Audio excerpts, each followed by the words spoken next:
Hello, नमस्ते। कैसे हैं आप सभी लोग? मैं आपकी अपनी चित्रा, न्यूट्रलिस्ट चित्रा। होपफुली सभी स्वस्थ होंगे और मस्त होंगे। अगर आपने मेरा पहला वाला वीडियो देखा है तो आपको पता होगा, उसमें हमने इन्फ्लेमेशन के बारे में बात की थी और उसकी डाइट जो इजीली अवेलेबल है और अफोर्डेबल है उसके बारे में बात की थी। आज हम फिर उसी टॉपिक को आगे ले जाएंगे, उसी पे बात करेंगे। क्यों बात करेंगे? इसलिए बात करेंगे क्योंकि आज है वर्ल्ड अर्थराइटिस डे। जी हाँ, मैं तो बहुत लेट हो गई रिकॉर्ड करने में क्योंकि मैं अभी फ्री हो पाई हूँ और मैं रिकॉर्ड कर रही हूँ। आपको मिलेगा जब तक वर्ल्ड अर्थराइटिस डे निकल चुका होगा, लेकिन फिर भी मैं अपनी तरफ से जो कर सकती हूँ इसके लिए वो मैं अपना कंट्रीब्यूशन दे रही हूँ। वर्ल्ड अर्थराइटिस डे है और अर्थराइटिस कई तरह की होती है। Osteo arthritis, rheumatoid arthritis, gout भी इसका एक फॉर्म है जिसमें यूरिक एसिड बढ़ जाता है। और आजकल बच्चों की भी में भी बहुत नी जॉइंट्स में पेन और काफ़ी देखा जा रहा है, उनमें भी ये प्रॉब्लम आ रही है। अगर हमें कहीं भी जॉइंट्स में, किसी भी जॉइंट्स में पेन है तो आप अपना आरएच फैक्टर का टेस्ट करा सकते हैं। सीआरपी लेवल, ईएसआर लेवल, इनसे हम देख सकते हैं कि डॉक्टर भी आपका यही कराएगा कि कितना आप उसमें रीडिंग आ जाती है, उसमें पता चल जाता है कि आपको इन्फ्लेमेशन और है, ये प्रॉब्लम है। ठीक है, तो अब ये है तो अब क्या किया जाए? अगर आप ये सोचते हैं कि हमने मेडिसिन ले ली है और ये क्योर हो जाएगी, नहीं, ऐसा नहीं होगा। मेडिसिन के साथ आपको अपनी डाइट को भी मॉडिफाई करना होगा, अपने आप को समझना होगा कि क्या चीज़ मेरे लिए अब अच्छी है जिसकी वजह से मैं अपने जॉइंट्स को हेल्दी रख पाऊँगी। और ये जो भी प्रॉब्लम है आपको, रूमेटॉइड है, वैसे तो rheumatoid arthritis, osteo arthritis, gout, इसमें थोड़ी थोड़ी सी डाइट जो है अगर पर्सनलाइज बनाई जाए तो अलग बनती है, लेकिन फिर भी बेसिक जो है वो मैं आपको समझा रही हूँ कि क्या है। तो इसमें क्या है कि सबसे पहले तो वो सभी फूड जो आपके एसिड बॉडी के एसिडिटी को इंक्रीज़ कर देते हैं, उन सबको बंद कर दीजिए सबसे पहले। क्योंकि जब जब बॉडी में एसिडिटी बढ़ेगी तब तब आपका इन्फ्लेमेशन बढ़ेगा, तब तब आपको जॉइंट्स में प्रॉब्लम आएगी। ठीक है, अर्थराइटिस में, गाउट में, सब में प्रॉब्लम आएगी। ठीक है, तो अब क्या करना है, कैसे कंट्रोल करें उसको? सबसे पहले तो पीएच जो एल्कलाइन रखने के लिए मैंने इससे पहले वाले वीडियो में भी डिस्कस किया था कि आप ऐश गॉड का जूस जो है उसका इस्तेमाल कर सकते हैं और आप एल्कलाइन वाटर बना सकते हैं। Alkaline water is very simple preparation. आप एक जार ले लीजिए, उसमें वाटर डालिए, मटके का पानी यूज़ करिए तो ज़्यादा बेस्ट है। उसके अंदर पील करके कुकुम्बर डाल दीजिए, जिंजर का छोटा सा पीस डाल दीजिए, हाफ अ लेमन डाल दीजिए, मिंट लीव्स डाल दीजिए, कोरिएंडर लीव्स डाल दीजिए, हो गया तैयार। इसे ओवरनाइट रखिए और यूज़ करिए तो ये एल्कलाइन वाटर बन गया जो आपकी बॉडी के एसिडिटी को, एसिड लेवल्स को कम करेगा। ठीक है, अब कौन कौन सी चीज़ें हैं जो हमें बंद कर देनी चाहिए ताकि जो एसिडिटी है वो कम हो हमारी बॉडी में? तो सबसे पहले तो नाम आता है टी एंड कॉफ़ी का। जी हाँ, टी एंड कॉफ़ी का। एम्प्टी स्टमक तो कभी मत लीजिए, हो सकता है तो बंद कर दीजिए। बंद नहीं कर सकते हैं, मेरी तरह टी लवर हैं तो प्लीज़ कम कर दीजिए, और एम्प्टी स्टमक तो कभी मत लीजिए। दूसरा आता है कि मिल्क। अगर आपको इनमें से कोई भी प्रॉब्लम है, अर्थराइटिस किसी भी तरह की है, तो आपको मिल्क बिल्कुल बंद कर देना चाहिए। उसके बहुत सारे दूसरे सब्स्टिट्यूट हैं कैल्शियम प्रोटीन के लिए, तो मिल्क बंद कर दीजिए, एग बंद कर दीजिए, नॉन वेज बिल्कुल बंद कर दीजिए। जी हाँ, बिल्कुल बंद कर दीजिए अगर आपको अपनी बॉडी में इस इन्फ्लेमेशन को कम करना है, तो इस बीमारी से आपको ठीक होना है। तो हम प्रैक्टिकली देखा है मैंने बहुत लोगों को ठीक होते हुए।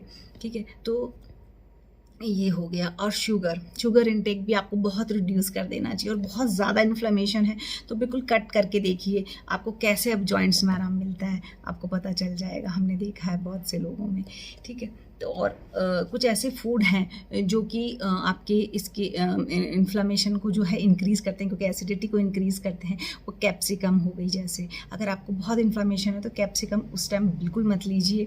और बेल पेपर हो गया, किसी भी कलर की हो, बेल पेपर है, वो भी इन्फ्लेमेशन, वो भी एसिडिटी इंक्रीज़ करती है, तो उसे भी मत लीजिए। ठीक है, तो ये जो चीज़ें मैंने आपको बताई हैं, इन्हें अपनी डाइट में से तुरंत कट कर दीजिए। क्या लें? आप मिलेट्स ज़्यादा लीजिए, व्हीट कम कर दीजिए अपनी डाइट में से, और जो मिलेट्स होते हैं उनको ज़्यादा उनका इंटेक करिए।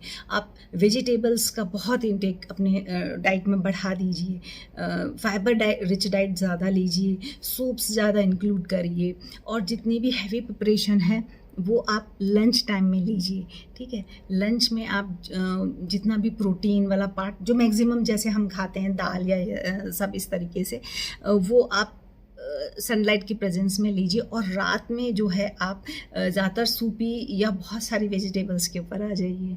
देखिए ये फॉलो करने से देखिए कैसे आपका इन्फ्लेमेशन कम नहीं होता मेडिसिन के साथ में। और सबसे ज़रूरी बात जो है वो है कि आप एक्सरसाइज कीजिए। जी हाँ, ये मत करिए कि मेरे यहाँ पेन है वहाँ पेन है मैं नहीं कर सकती। हाँ, आप रेस्ट्रिक्ट हो सकते हैं लेकिन आप एक्सरसाइज कीजिए। एक्सरसाइज बिल्कुल बंद मत, ऐसा मत सोचिए कि नहीं हम नहीं कर पाएंगे, हमसे होती ही नहीं है।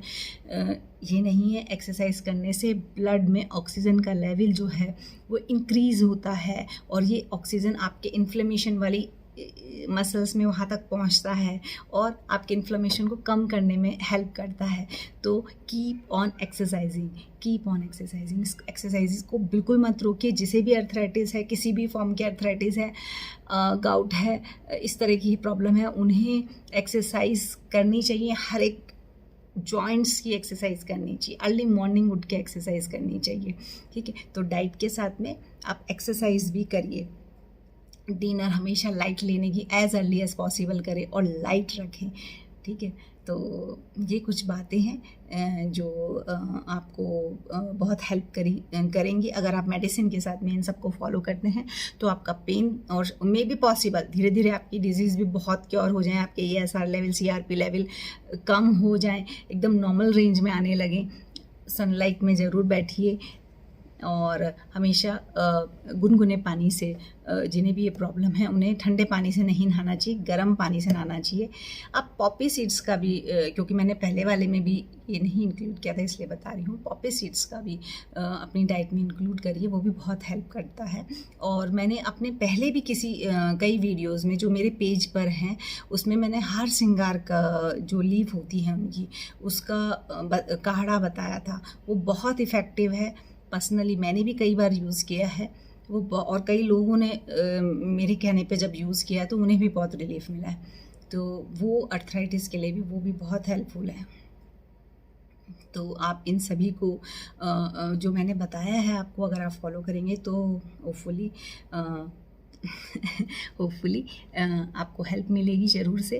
और मैं वैसे भी, और ये एक जनरल मैंने आपको बताया है, लेकिन आपको अगर पर्सनलाइज डाइट चाहिए, क्योंकि मैं वेट रिडक्शन में और इस तरह की अर्थराइटिस में, इन्फ्लेमेटरी डिजीज़ के अंदर डाइट देने में एक्सपर्ट हूँ। तो अगर आपको पर्सनलाइज चाहिए तो भी आप मुझसे कांटेक्ट कर सकते हैं पर्सनलाइज डाइट चार्ट लेने के लिए। और कोई क्वेरी है तो ओपनली आप पूछ सकते हैं इससे रिलेटेड, तो भी मैं आपको जवाब दूंगी। उसका पैसा नहीं लगेगा, तो फ्री टू आस्क। अगर आपको इससे कोई प्रॉब्लम है और आप कोई क्वेरी है आपको इससे रिलेटेड, तो आप मुझसे पूछ सकते हैं। होपफुली आपको ये शायद काम आएगा, और इसे ज़्यादा से ज़्यादा लोगों तक शेयर करिए, क्योंकि ये प्रॉब्लम बहुत जनरल प्रॉब्लम हो गई है। हर दूसरे तीसरे आदमी को किसी न किसी फॉर्म की इन्फ्लेमेशन है या अर्थराइटिस है। तो इसे शेयर ज़रूर करिएगा और लाइक भी करिएगा। Thank you for listening me.